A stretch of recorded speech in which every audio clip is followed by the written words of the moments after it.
diante dessas intensas rebeldias, né? Quando então Deus falou que eles não iriam entrar na terra, mas somente os filhos deles.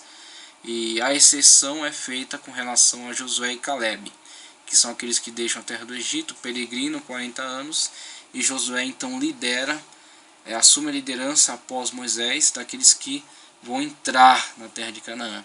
E Caleb, juntamente com ele, os 2 espias, dentre os 10 espias que foram dentre os espias que foram enviados, 10 espias, apenas Josué e Caleb trazem um relatório da perspectiva da fé em Deus. O relatório dos demais tinha uma perspectiva meramente humana e covarde. A perspectiva do relatório de Josué e Caleb levava em consideração a fé nas promessas de Deus. Então, por isso foram premiados com essa possibilidade de adentrar a terra de Canaã. E aí vemos mais alguns aspectos aqui, por exemplo, uma breve cronologia acerca do Êxodo.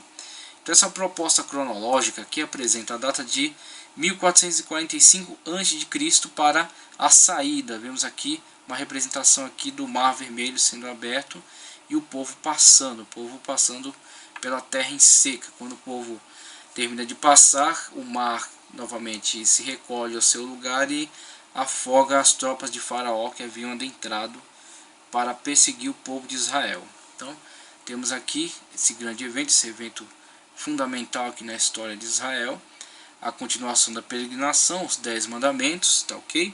Os 40 anos no deserto de peregrinação, em virtude das intensas desobediências do povo, e diante dessa desobediência, dessa quebra, né, do pacto, da aliança, dessas murmurações, o povo é condenado a peregrinar 40 anos pelo Sinai, só então tendo a esperança de que seus filhos herdarão a terra. Aqui temos a morte de Moisés, e em 1405 a liderança é transmitida para Josué, tá ok? Josué, aquelas 2 exceções, Josué e Caleb, que entrarão na terra do Egito, e não somente isso, Josué assume a liderança do povo de Israel, tá ok? Então, passado isso aqui, a entrada, teremos o período dos juízes, tá? E aqui em 1385 já entra na época dos juízes. Em 1385 já adentramos na época dos juízes. Então isso aqui é um breve relatório acerca do Êxodo, uma breve cronologia traçada acerca do Êxodo. Saída, 1445, transferência da liderança para Josué, em 1405, e período dos juízes, aqui já em 1385 a.C. Aqui a rota do Êxodo, que já mostramos, né, já falamos acerca dela, com a possibilidade do caminho ter sido feito o caminho do mar. Isso aqui é chamado o caminho do mar.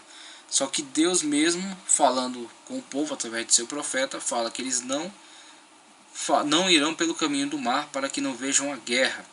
Os povos que habitavam nessa região, os filisteus, que já haviam migrado para aí, povo extremamente belicoso, povo que é muito experimentado na guerra, e diante do qual o povo de Israel não se encontrava pronto, não somente porque não fossem capacitados para a guerra, haviam acabado de sair de uma situação de escravidão, mas porque não seriam fiéis ao pacto, não seriam fiéis à aliança com Deus, e com isso Deus não teria a fidelidade do povo para o sustentar numa situação de guerra, uma situação dessa. Então o adequado para o povo foi Deus levá-los pela peregrinação, pelo Monte Sinai, o pacto, a aliança firmada aqui no Horebe, e com toda essa continuidade aí de peregrinações, de sofrimento, moldar neles, lapidar esse povo para então estarem prontos, não eles sim, mas seus filhos, estarem prontos a cumprir o pacto, a aliança, e adentrar assim as terras de Israel, tá ok?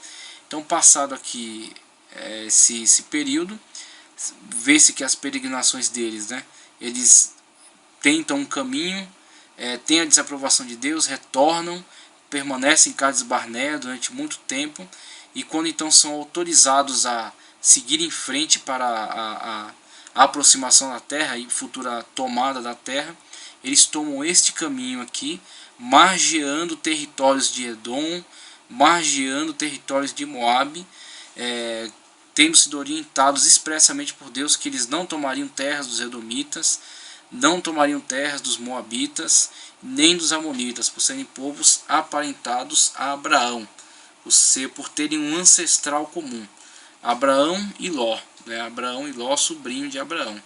Então eles não tomariam terras desses povos aparentados com eles, os povos que estavam dentro da linha genealógica, dos troncos, dos entroncamentos genealógicos desde Abraão.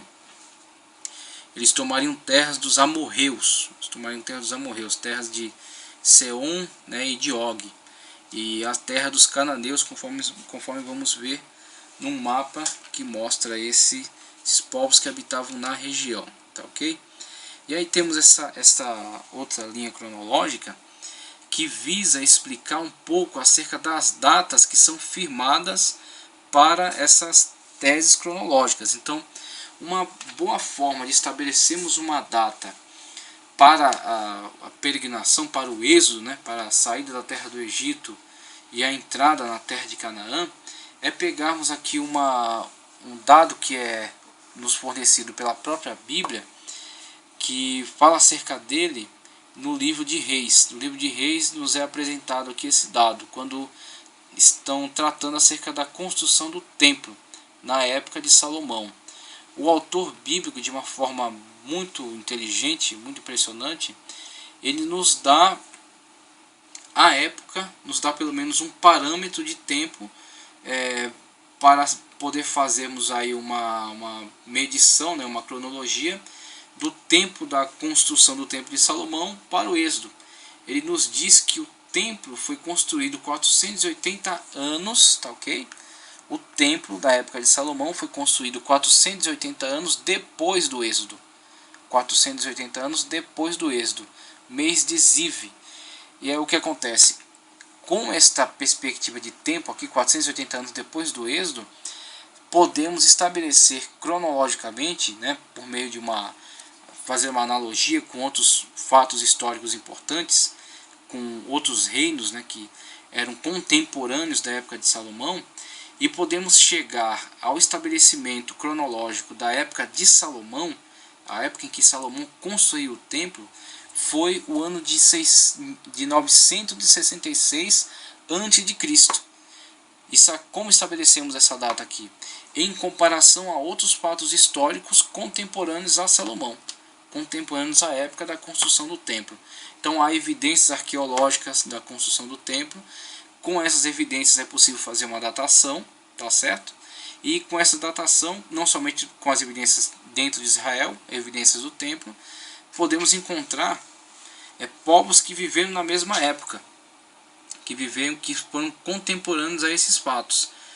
Com essa perspectiva de comparação, chegamos à data de 966 a.C. para a época de Salomão e a construção do templo.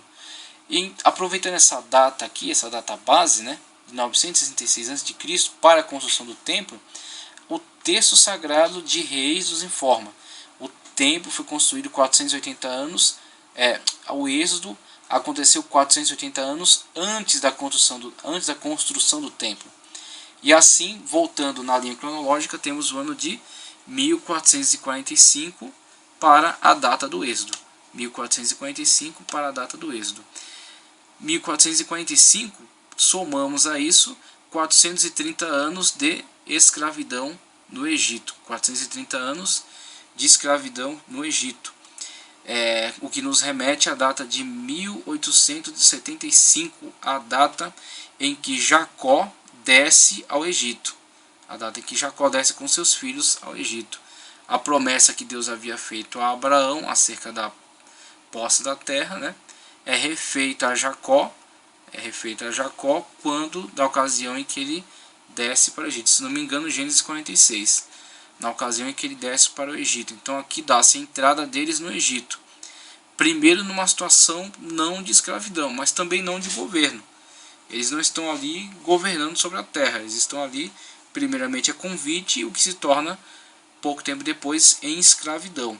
E todo esse período somado totaliza 430 anos. 430 anos de escravidão no Egito, 1875 para a entrada no Egito, 1445 para a saída, o êxodo, 1405 para a transferência da liderança para Josué, 1375 para o início do período dos juízes e 966 para a construção do Templo de Salomão, tá ok? Então esta é uma linha cronológica importante que nos faz entender acerca desses fatos, desses acontecimentos.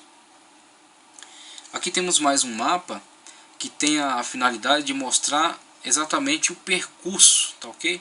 O percurso da rota do êxodo. Então vemos aqui o local de saída, tá? Vemos aqui indicado aquelas cidades que são apontadas pela Bíblia Sagrada, que são indicadas pela Bíblia Sagrada como rota do êxodo.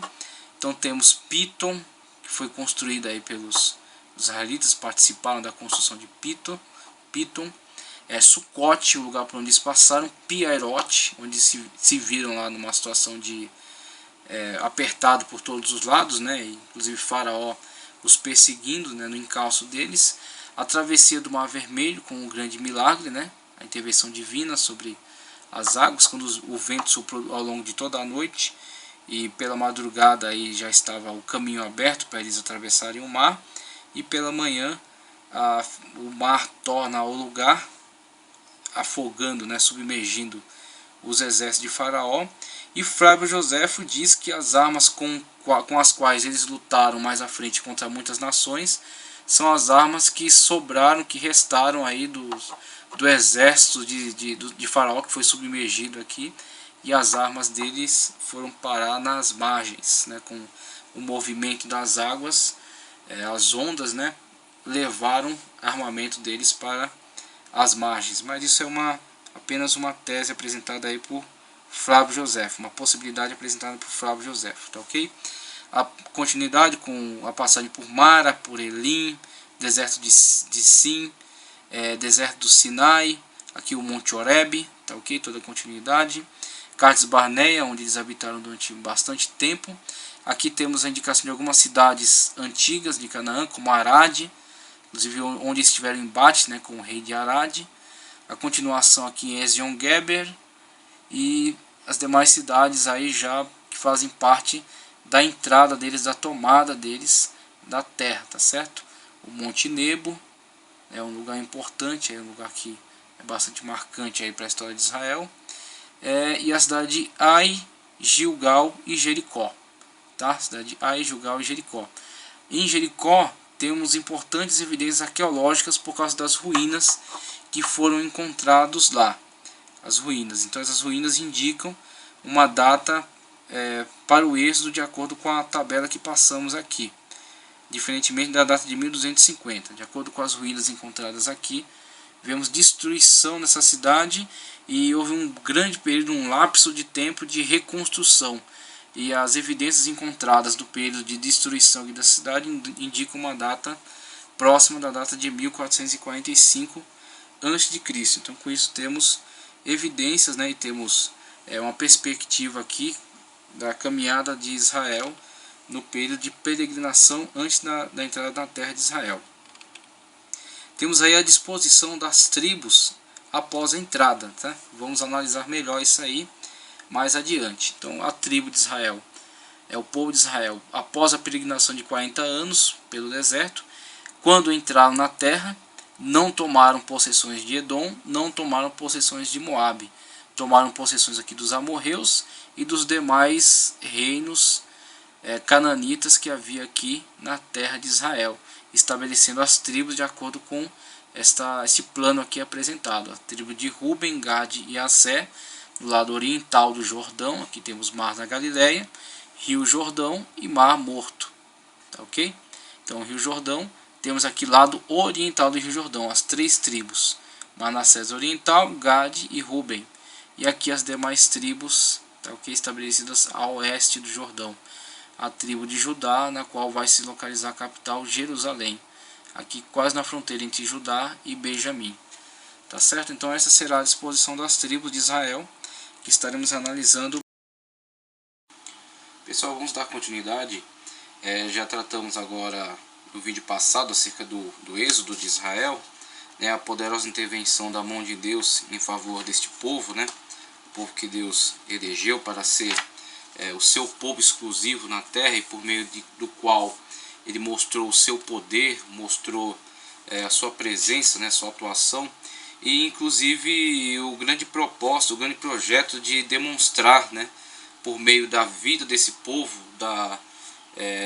do culto, do modo de vida, das leis, né, de tudo aquilo que Deus desenvolveu, da história deles, mostrar a sua mão, mostrar o seu poder para toda a humanidade, né, o objetivo universalista desse alcance, com a eleição de um povo que de forma alguma era dos maiores povos, do povo com mais poder, com mais antiguidade histórica. Não, era um povo simples, pequeno, mantido escravo dentro de uma grande potência mundial da época, que era o Egito, uma nação milenar, uma nação com uma cultura extraordinária, com uma ciência muito desenvolvida, vizinha de outra nação também, a Babilônia, né, que é uma evolução ali primeiro da Suméria, depois do Império de Acádio, um dos primeiros impérios da humanidade, depois os babilônicos, né? Então a nação de Israel é vizinhada de algumas superpotências mundiais da época: Egito, Babilônia, os hititas ao norte, depois surgirão os assírios, né, tomarão grande poder na região. Então a nação de Israel está vizinhada de todas essas superpotências, e ela não é uma grande potência, não é um grande povo, não tem poderio bélico, nem antiguidade histórica, cultural, mas a libertação primeiro deles, desse cativeiro, e depois a sua ascensão, e as leis que foram constituídas ali com o código mosaico, né, com os livros de Êxodo, Números, Deuteronômio, e até as leis específicas ritualísticas, né, de Levítico, demonstram que este povo está imbuído do Espírito Divino nessa prática, nessa construção literária e todo esse histórico, né, toda essa grande conquista, né, que foi a terra de Canaã e o estabelecimento na terra e depois o desenvolvimento. É notório que a mão de Deus agiu por meio desse povo, é notório que o Espírito de Deus inspirou estes escritores, é notório que o poder de Deus se mostrou por meio deste povo, um povo pequeno, mas com um Deus extraordinário, com um Deus que está acima de todas as coisas, o Todo-Poderoso, fora do qual não há outro Deus. Essa é a máxima afirmada aí pelo profeta Isaías, tá ok? Então isso se mostra muito notório através da existência de Israel. Israel é pequeno, mas o seu Deus é todo-poderoso, é acima de todos os outros deuses. A verdade de Yahvé, o Deus de Israel, denuncia flagrantemente a mentira de todas as outras deidades. Tá ok? Deus mostra seu poder, seu grande poder, exaltando Israel, estabelecendo Israel na terra.